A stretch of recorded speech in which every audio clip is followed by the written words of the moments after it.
Hello friends, in today's video we are going to discuss in detail a very important topic, that is the arrival of British East India Company. In 1488, the Cape of Good Hope was discovered.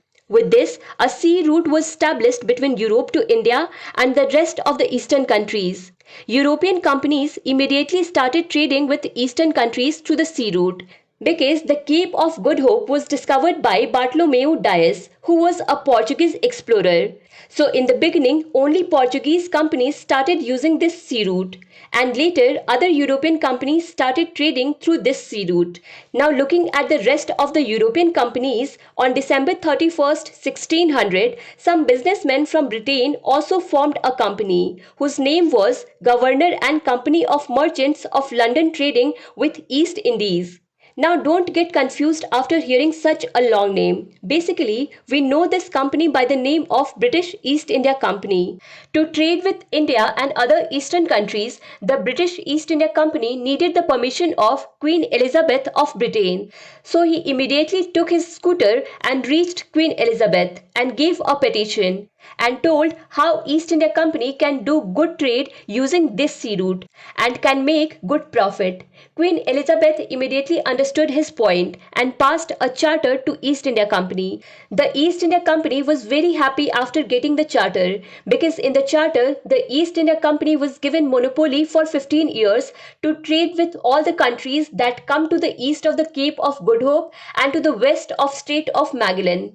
Monopoly to trade with so many countries. This means no other British company was allowed to trade in these areas. Now, East India Company is after all a company, so there were many servants inside it, from clerk to officers who used to report to a governor, and this governor used to report to the court of directors, which had total 24 directors, who were appointed by the court of proprietors.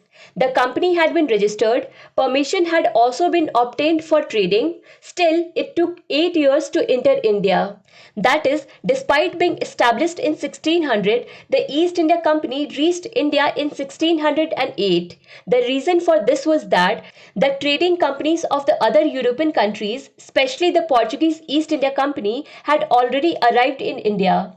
They didn't want any other new companies to come here and give them competition, so they used to have fights with them on the way. Finally, in 1608, the East India Company came to Surat. After coming here, they understood that it was not enough to reach here. The next challenge is already waiting for them, and that challenge is that India is ruled by the Mughals. And if we want to make a good profit in trade, then it is necessary to keep the Mughals happy too. So at that time, the Mughal emperor was Jahangir, and in Britain, Elizabeth had died in 1603. So now the rule of James I was in force. So the East India Company told James I that there is Jahangir's rule in India and he is not giving us permission to set up a factory here. And if the factory is not set up, then how will we do trade work here? So James first said that you concentrate on trading. Leave all these things on me. Let me see how he does not give permission to set up the factory. So in 1615, James first sent a delegation to Jahangir's court.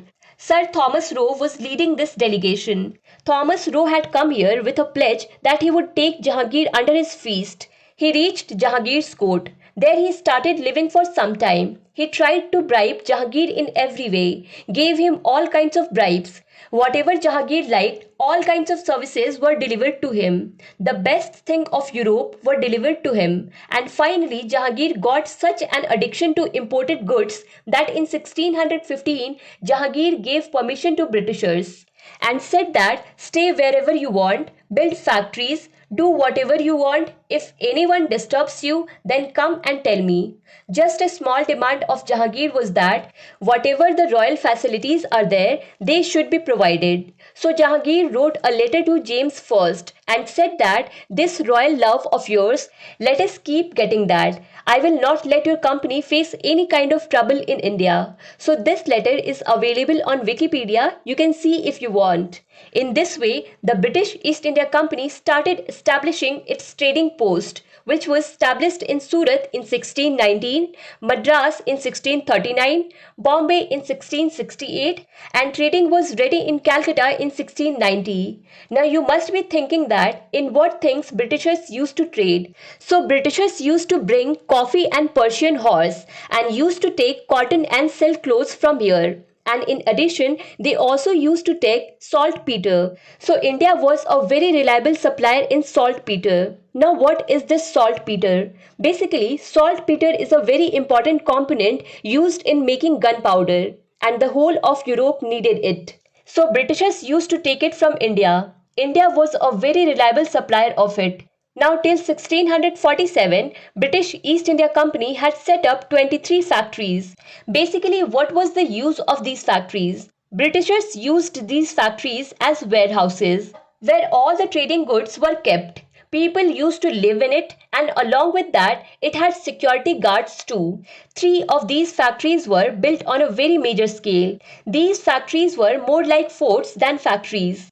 Out of these, the first factory was Fort William in Bengal, Fort St. George in Madras, and Bombay Castle in Bombay.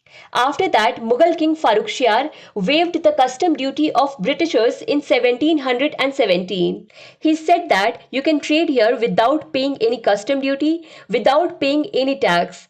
Now, because of all these, British East India Company had started printing money. But till now, British East India Company is a trading company only.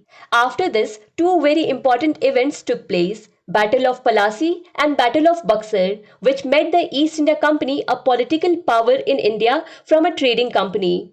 If you like this video, so do not forget to press like button, share with your friends on WhatsApp and Facebook, and to watch such content, subscribe the channel. To understand Indian history and Indian polity in detail, do follow Bookstawa playlist. Link is given in the description box. Thank you for watching Bookstawa.